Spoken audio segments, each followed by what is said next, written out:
نحمده ونصلي على رسوله الكريم أما بعد رب اشرح لي صدري ويسر لي أمري واحلل عقدة من لساني يفقهوا قولي۔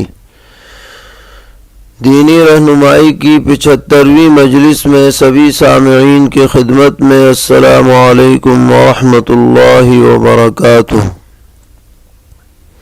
پیش ہے۔ آج کی مجلس میں سب سے پہلے ہم ملت اسلامیہ کے عظیم قائد all India Muslim personal law board کے جنرل سیکریٹری، امارت شریعہ بہار اڑیسہ جھارکھنڈ کے امیر شریعت، خانقاہ رحمانی مونگیر کے سجادہ نشین، جامعہ رحمانی مونگیر کے روح رواں اور ملک کے مختلف علاقوں میں پھیلے ہوئے سینکڑوں دینی اداروں کے سرپرست، مقتدر عالم دین حضرت مولانا سید محمد ولی رحمانی نور اللہ مرقدہ کے سلسلے میں اللہ تبارک و تعالی کے دربار میں یہ دعا کرنا چاہتے ہیں کہ اللہ تعالی حضرت مرحوم کی قبر کو منور فرمائے، اور حضرت نے جو عظیم خدمات قوم و ملت کے لیے انجام دی ہیں اس کا بہترین بدلہ اگلی زندگی میں انہیں نصیب ہو، اور ملت اسلامیہ کو اللہ تعالی ان کا نعم البدل عطا فرمائے۔ حضرت مولانا مرحوم اپنی خصوصیات میں ممتاز اور منفرد تھے۔ جرأت مندی، بصیرت، فراست، حق گوئی، حق پر استقامت اور ملت کے ساتھ ہمدردی،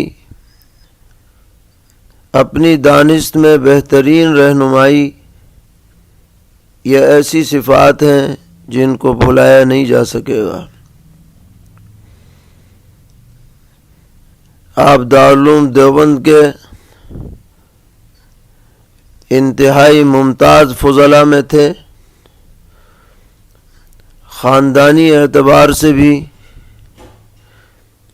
خصوصی امتیاز کے حامل تھے۔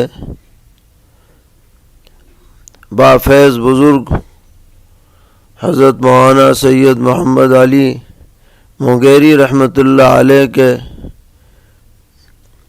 نبیرے اور حضرت مولانا سید منت اللہ صاحب رحمانی رحمۃ اللہ علیہ سابق general secretary all India Muslim personal law board و رکن شورا دارالعلوم دیوبند کے فرزند اور جانشین تھے۔ آپ کے اثرات ملک و بیرون ملک تک پھیلے ہوئے تھے۔ بلا شبہ آپ کا اس طریقے پر ہمارے درمیان سے اٹھ جانا پوری ملت کے لیے ایک بڑا حادثہ اور سانحہ ہے۔ ہم حضرت کے تمام متعلقین، اہل خانہ اور سبھی پسماندگان کی خدمت میں تعزیت مسنونہ پیش کرتے ہیں، اور سبھی سامعین سے اپیل کرتے ہیں کہ حضرت کے لیے زیادہ سے زیادہ ایصال ثواب کریں اور ان کے لیے رفع درجات کی دعا کریں۔ یہ ہمارے اوپر ان کا حق ہے۔ رحمہ اللہ تعالی رحمتا واسعہ۔ آج کی مجلس کا پہلا سوال یہ ہے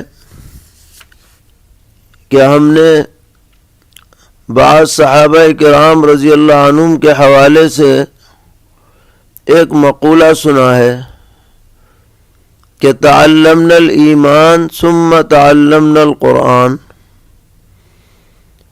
یعنی ہم نے پہلے ایمان سیکھا پھر قرآن سیکھا۔ بہت سے لوگ اپنے بیانات میں اس مقولے کا ذکر کرتے ہیں،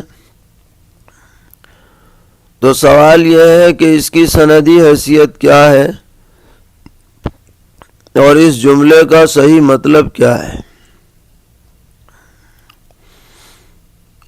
تو جواباً عرض ہے کہ یہ روایت سنن ابن ماجہ میں صحابی رسول سیدنا حضرت جندب ابن عبداللہ رضی اللہ تعالی عنہ سے مروی ہے کہ انہوں نے فرمایا کہ تعلمنا الایمان ثم تعلمنا القرآن، کہ ہم نے ایمان سیکھا پھر قرآن سیکھا۔ تو اس جملے کی تشریح فرماتے ہوئے حضرات شارحین ذکر کرتے ہیں کہ تعلمنا الایمان سے مراد یہ ہے کہ جو عقائد ہیں جن پر ایمان لانا لازم ہے، جب تک ان پر کامل یقین نہ ہو تو قرآن کریم پڑھنے کا بھی کامل فائدہ حاصل نہیں ہو سکتا۔ مثلا قرآن پاک میں جنت جہنم کا تذکرہ ہے، آخرت کا تذکرہ ہے، جزائے اعمال کا تذکرہ ہے۔ اب اگر آدمی کے دل میں آخرت کا یقین ہی نہ ہو، جزائے اعمال پر ایمان ہی نہ ہو، تو قرآن پڑھنے سے اسے کما حقہ فائدہ نہیں پہنچ سکتا ہے۔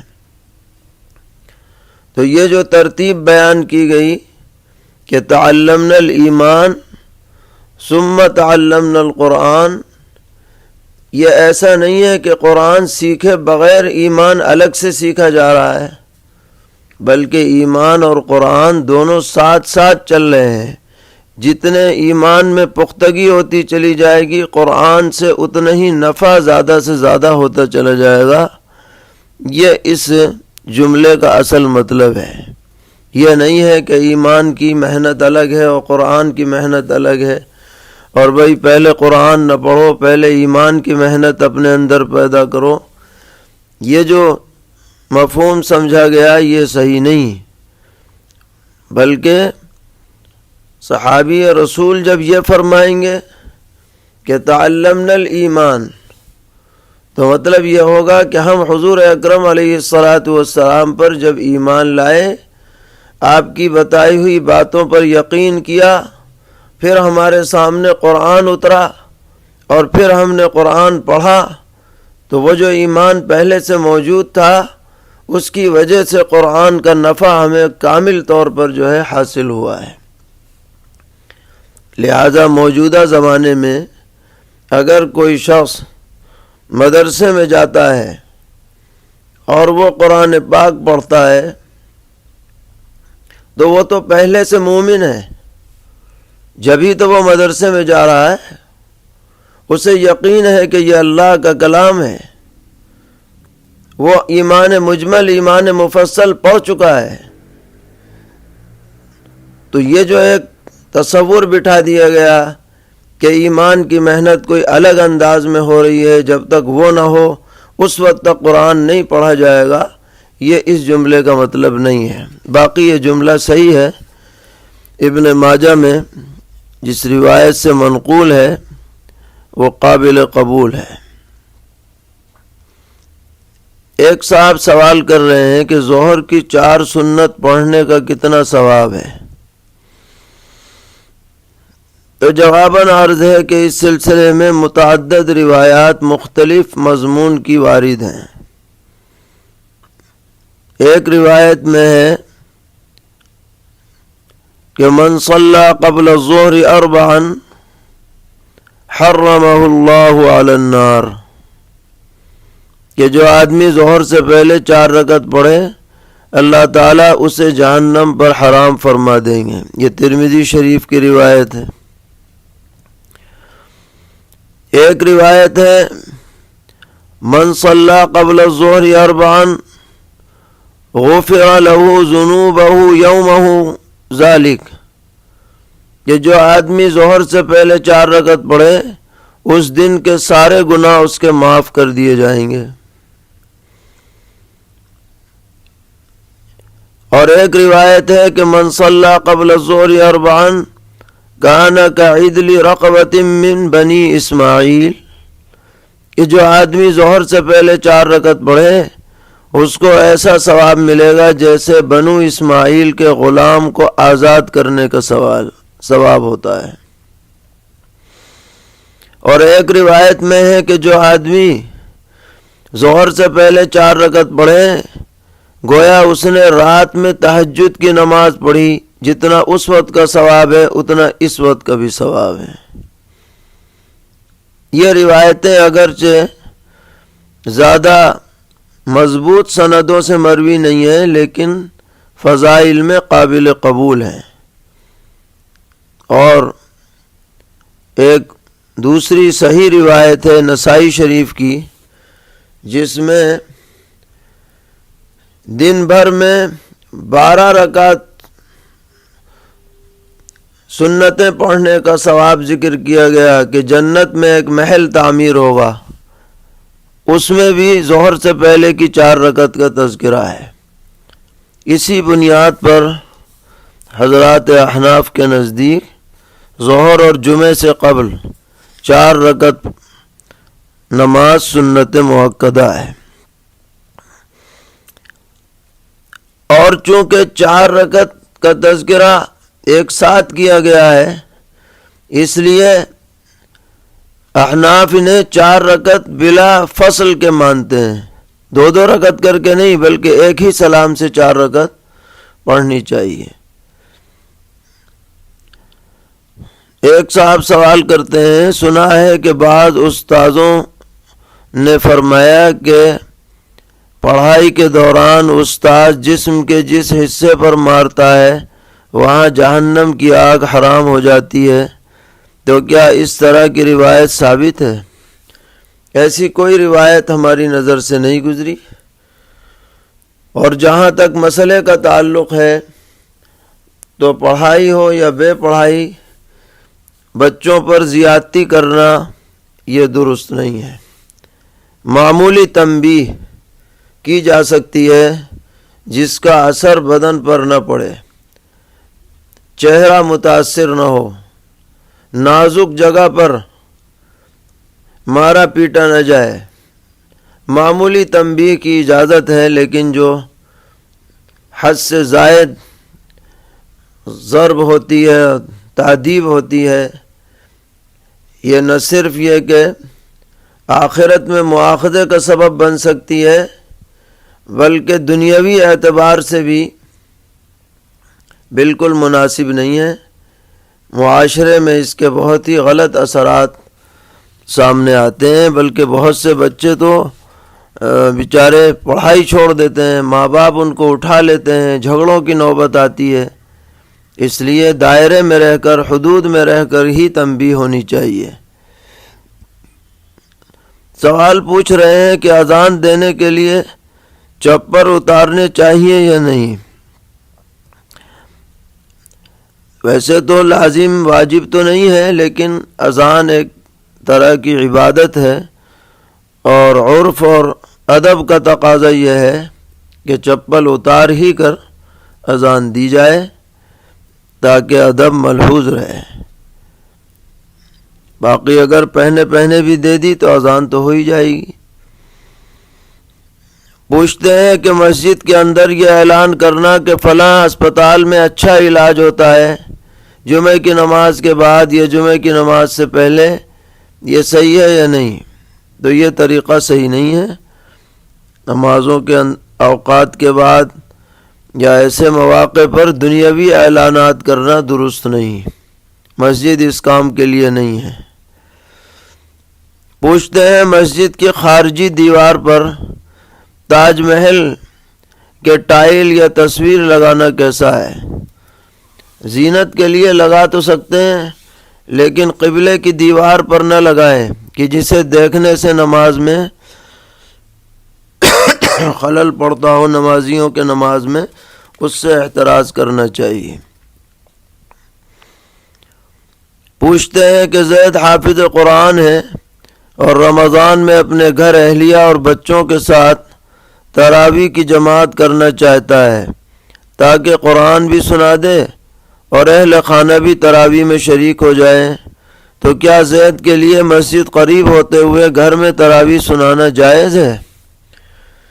کوئی حرج کی بات نہیں ہے، گھر میں آپ تراویح سنا سکتے ہیں، لیکن فرض نماز مسجد میں پڑھ کر کے آئیں۔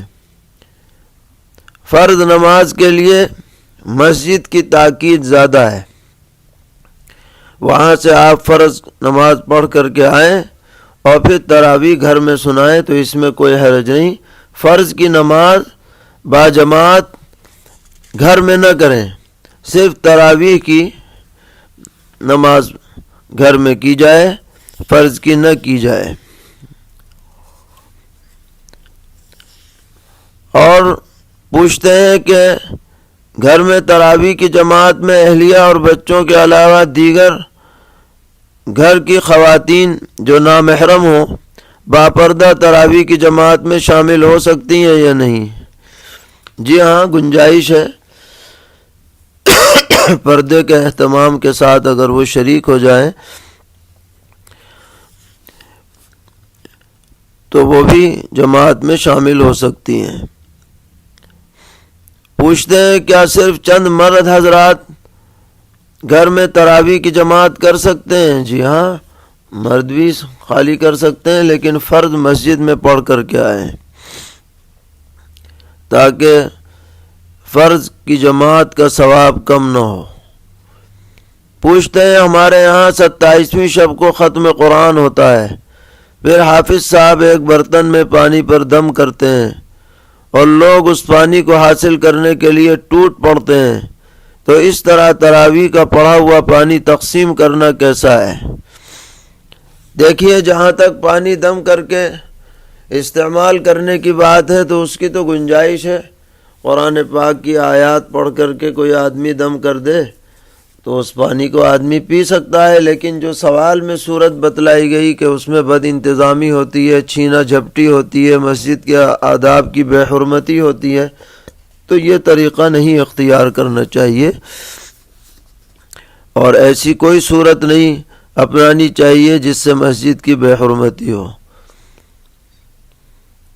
پوچھتے ہیں کہ ایک شخص کے پاس 3 سے 4 لاکھ روپے ہیں، کچھ سونا ہے کچھ چاندی ہے، اس کے علاوہ 2 کروڑ کی زمین ہے تجارت کے لیے، لیکن زمین 4-5 سال سے بکی نہیں، تو یہ شخص زکوٰۃ کس طرح سے نکالے؟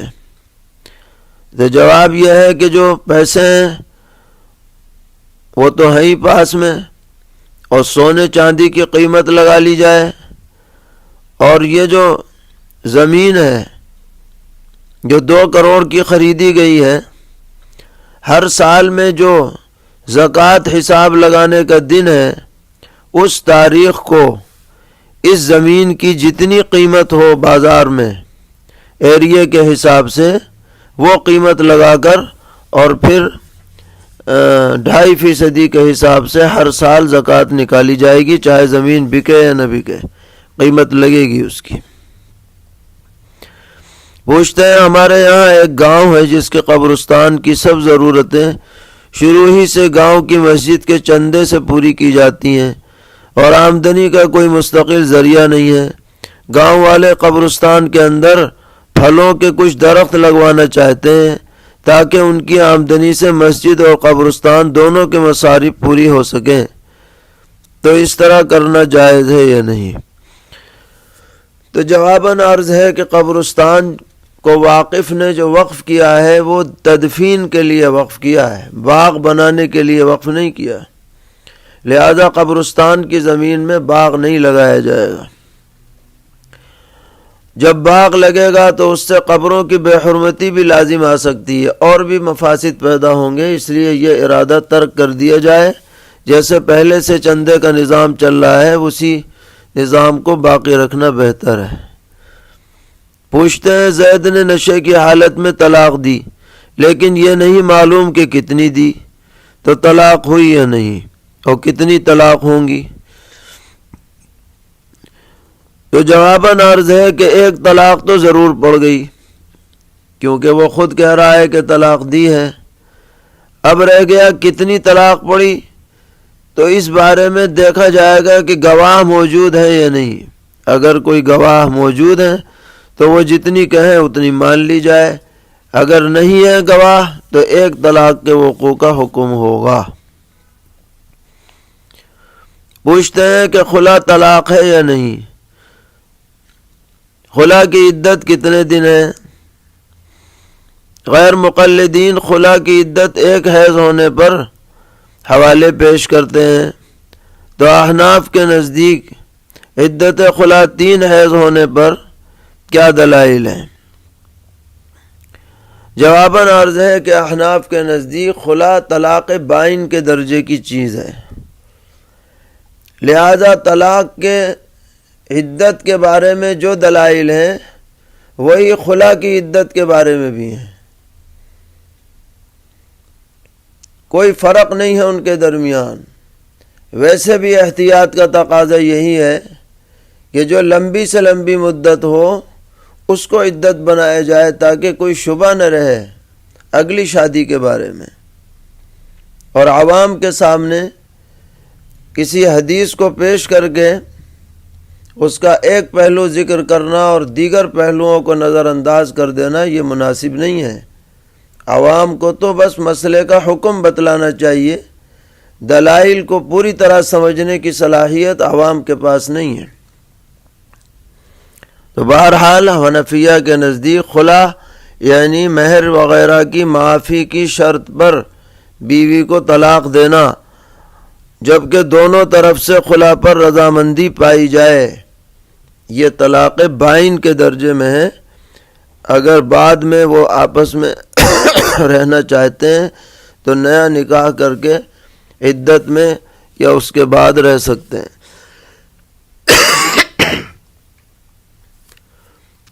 پوچھتے ہیں کہ بعض نوجوان لمبے لمبے بال رکھ کر